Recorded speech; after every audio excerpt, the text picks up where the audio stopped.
It used to be just corn and soybeans. It's now only one thing. It's 40,000 solar panels. Why are you taking good farmland and turning it into solar panels? We're farming the sun.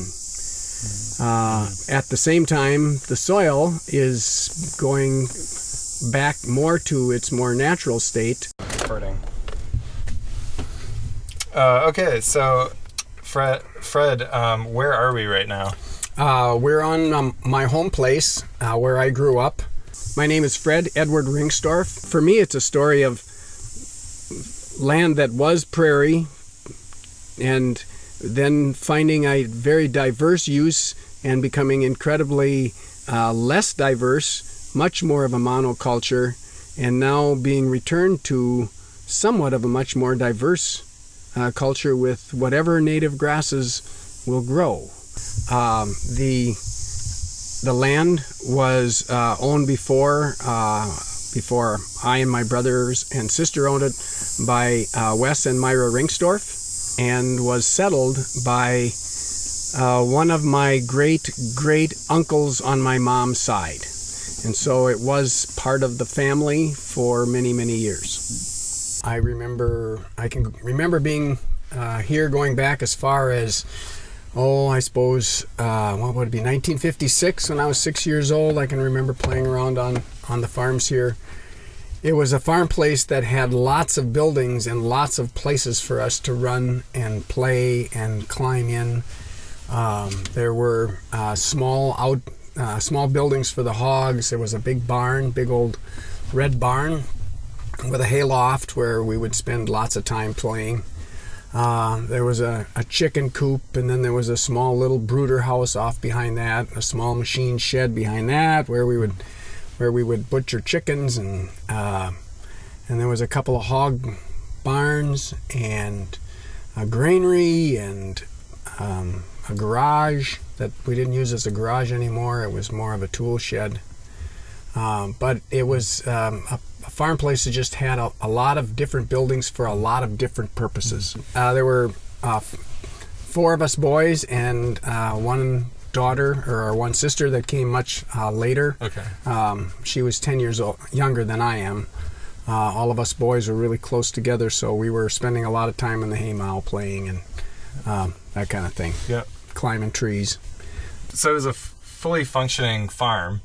It sounds like. Yeah, it was. In many ways, it was a little bit, not maybe more than one step, but 1 or 2 steps above subsistence farming. Yeah. We raised really all of our own food. Dad would have a steer butchered for beef. We'd have a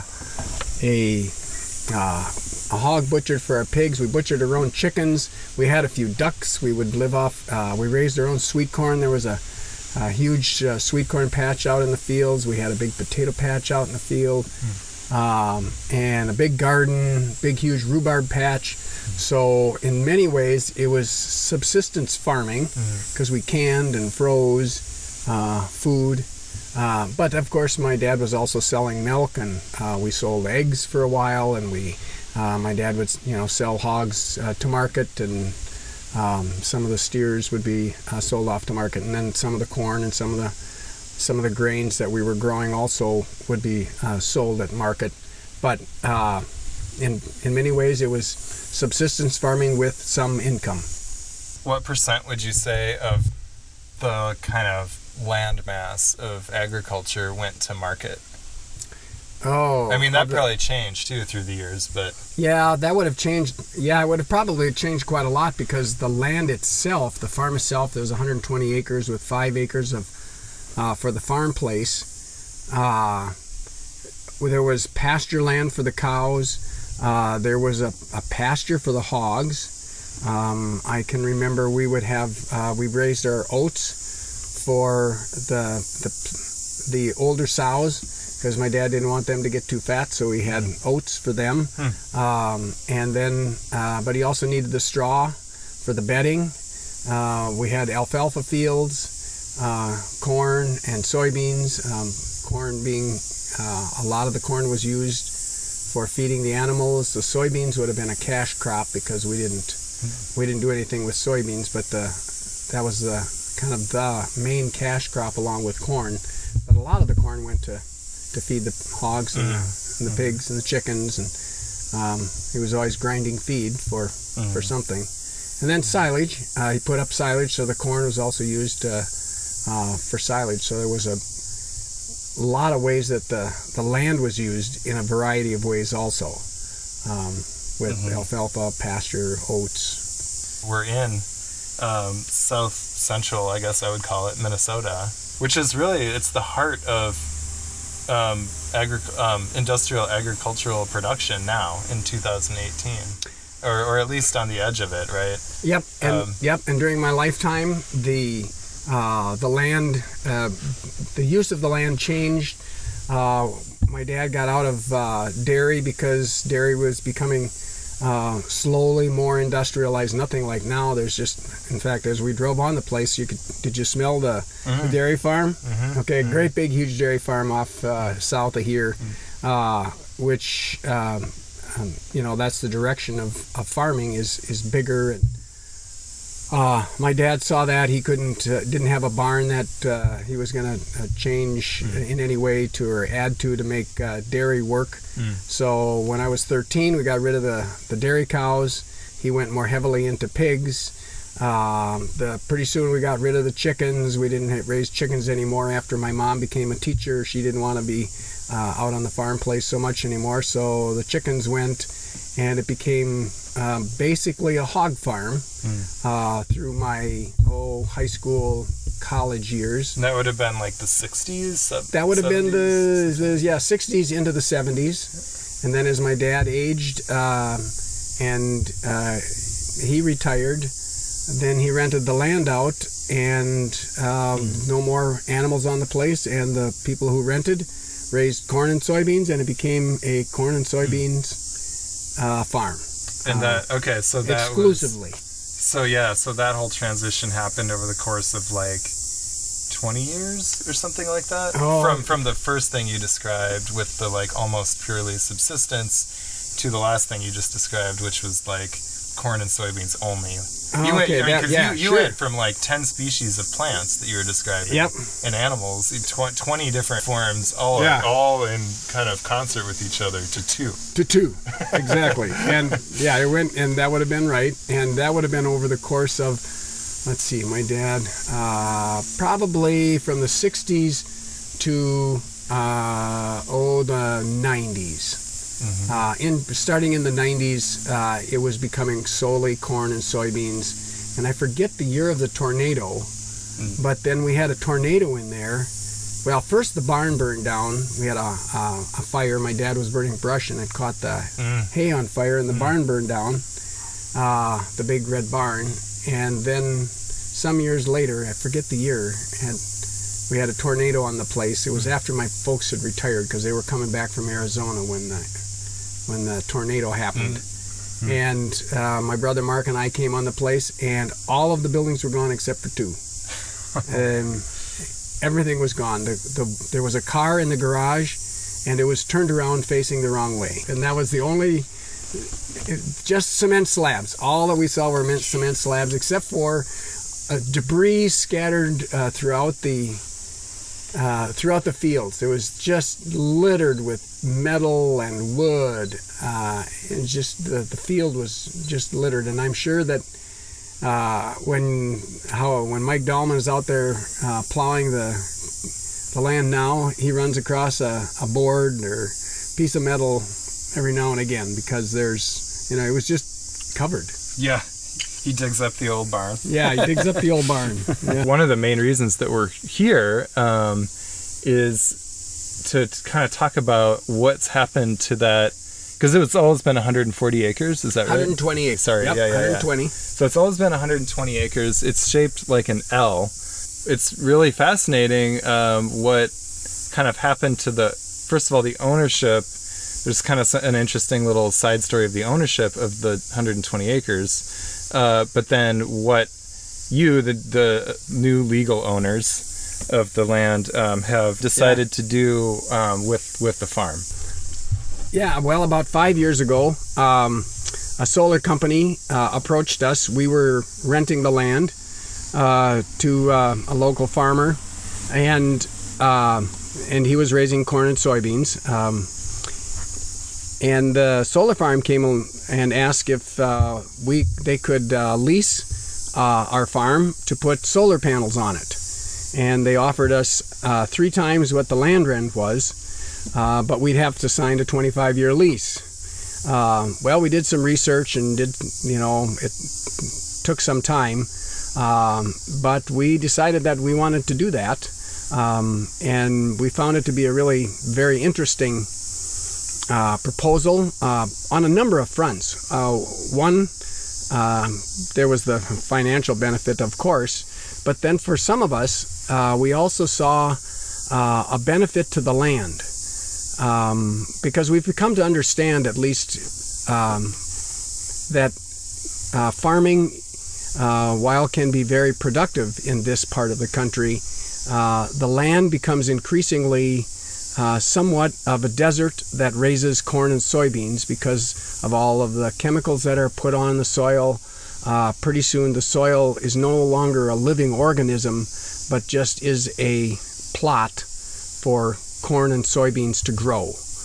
And the thought that we could be restoring the health of the soil and the land was intriguing to us. And so, yeah, on a number of fronts, we were intrigued by the idea. I think it's worth just pointing out too that for those who don't know this part of the country, you're really close to what's called the Minnesota River Valley. We're about 2 miles from the Minnesota River Valley, and so along the way the land was tile. That was the other piece that kind of changed the land and the way my dad farmed, because he would have to farm around potholes because it would be too wet in the spring. There would be a pothole that would be filled with water through June, and then in July it would dry up and grass would be growing there, and then he would mow the grass and use that for feed for the animals, much like he did with Stein Slough, which is still there, although Stein put a big tile in his and he drained it, and so there's no water in it anymore. But that land is still not, I don't know that they farm it. Yeah, and it's essentially draining what it would now be called wetland for farming. Right. What basically they did is, and it happened all across Minnesota and Iowa, draining the potholes so that it was easier to farm and more productive. And so the water drains, of course, into the Minnesota River, and whatever is being caught by the water as it goes down into the tile ends up in the Gulf of Mexico. Yeah. And the thought that we might be restoring some of that wetland, which is kind of interesting because the solar company had to restore the wetlands. The county says it's permissible to drain the land for farming, but if you do anything else with the land, you have to restore the wetlands. You can't have solar panels on the wetlands. You got to restore them.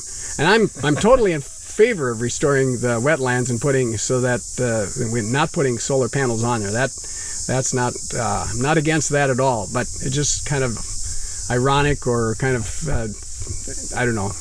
Well, and as you pointed out before, wouldn't it be interesting if that policy extended to agriculture? Well, yeah, because then you would essentially disable the type of agriculture that is doing the most damage. Yeah, if you plugged all the tile and said no more tiling, all of the farming would have to change, because they wouldn't be able to run the big machinery around all those tiny little potholes that they have out there. Some more land would drown out in the wet seasons, so it wouldn't be as profitable. You'd plant them in grasses or some other kind of crop that would be able to you'd be able to manage the wet with the wet soil. And the kind of big agriculture of corn and soybeans with 34 and whatever row planters they have nowadays, you wouldn't be able to do that around all those little potholes. It's really fascinating too, because I think usually when people think of wetlands, and me included, I think of like a huge area, like 120 acres or 10 times that. Yeah. Like that's a wetland. It's like a place you go.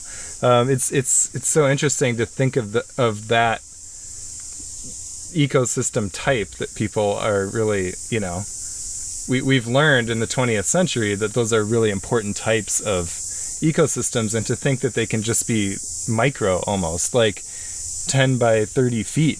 It's fascinating. Well, yeah. Well, you saw how we walked around that one.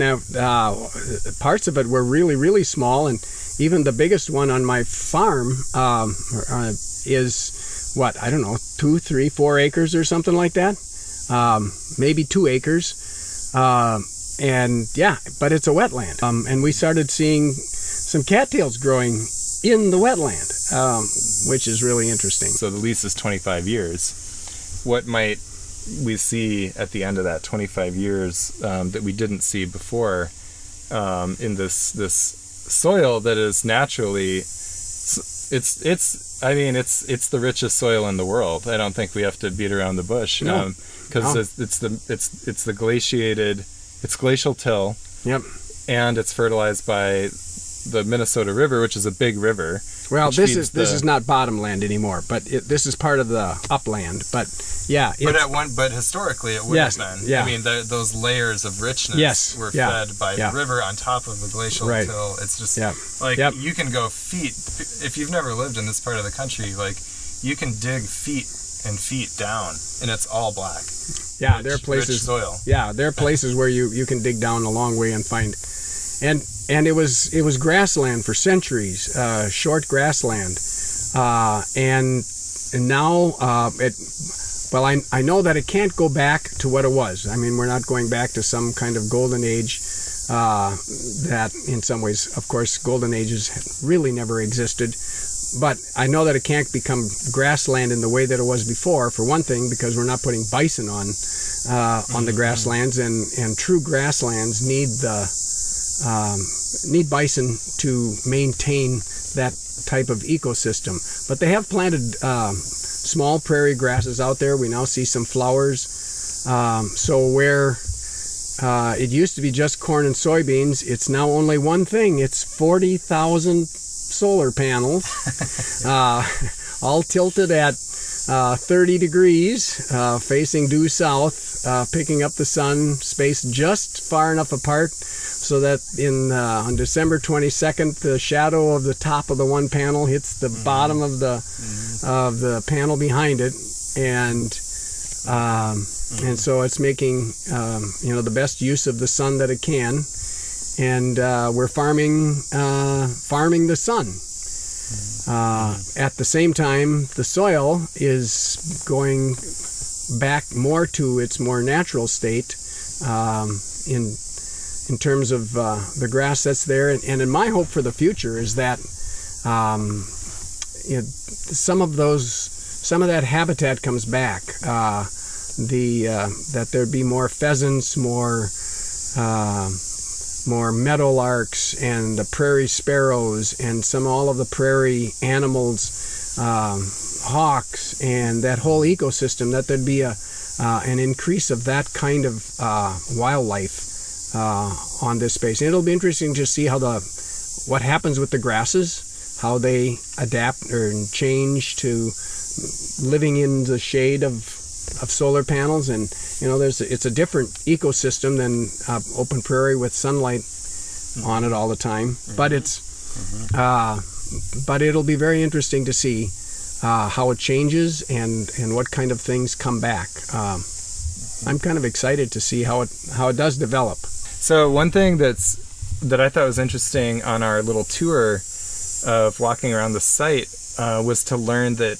So this prairie restoration company comes in, which is subcontracted through Geronimo, right? Yes. And the prairie restoration company will plant all these, some version of native prairie plants. And then they actually have to maintain it. They have to mow it. They do have to mow it, and they do have to maintain it. It's not going to becoming a natural short grass prairie land like it was centuries ago. For one thing, fire was one of the main things that maintained that kind of prairie, and the last thing they want to have happen on that land is a fire, because that would create incredible havoc with their solar panels, and having the fire department to come in and start throwing water all over everywhere with electricity. And we're talking about it's a 5 megawatt complex, so there's huge amounts of electricity flowing through different parts of the panels and the infrastructure of that of the project. So but it'll still be interesting to see, as they mow it. They can't mow everything. There'll be some grasses that'll be a little longer, and it just points to me too towards this idea that impresses me so much about this entire land transformation. It's not attached or addicted to the past, right? It's saying it's okay if we have to mow. We can still make a prairie and mow it. That doesn't mean, that's still better for the health of the soil than monocropping or duo cropping. Right. Yeah.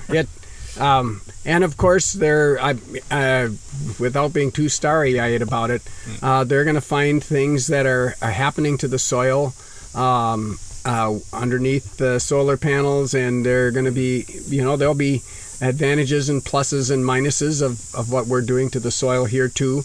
But I can't help but believe that if you're not throwing chemicals on it, you're not throwing all those fertilizers on it, and letting the soil do what soil does with all of the tiny organisms and worms and all of those micro organisms, that the soil can't help but become somewhat healthier.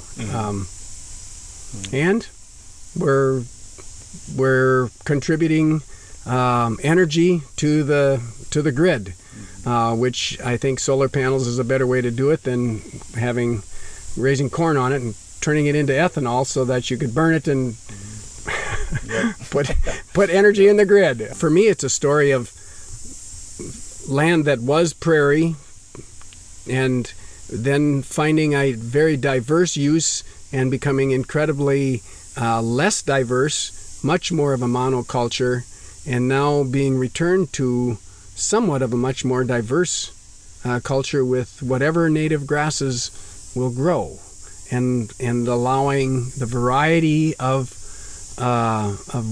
nature to kind of take its course and find its place in the soil again that it had at one point. What did the other farmers and neighbors, what's their reaction to the solarizing? We're fortunate because none of us live on the farm place anymore. All of us have moved away from the farm, and so we're not the neighbors to our neighbors anymore. Although some of my brothers and sisters live close enough so they hear some stories, and initially there was some talk, about what we were doing and how we were, why are you taking good farmland and turning it into solar panels? And most of that talk has subsided, and I think most of the farmers around right now wish they would have said yes, because farming is become much more much harder, and there's a lot more anxiety about making a living on the farm again. Okay, thank you very much. I'm going to You're stop welcome. recording. Yeah, wonderful.